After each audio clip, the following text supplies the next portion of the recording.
Hi everyone, welcome back to another video from Tech Basics. In this video, we will be learning how to change language on Disney Plus account. Changing the language on your Disney Plus is quite straightforward, and here's how you can do it.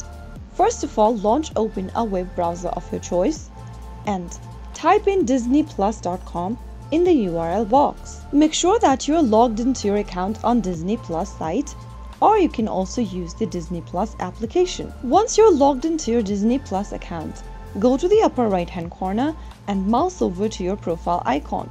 Select Edit Profiles from the pop-up. From the Edit Profiles section, select your profile and click on the pencil icon. Now, click on App Language and then select a language of your preference from the list.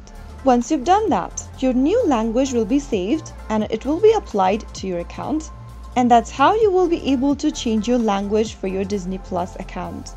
You can always come back to your profile edit page and get back to the language tab and select the language of your preference back again anytime you want.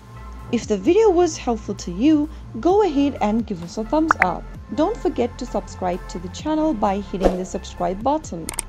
Press on the bell icon so that you'll never miss another upcoming upload from us. I will be back again in the next video. Thanks for watching.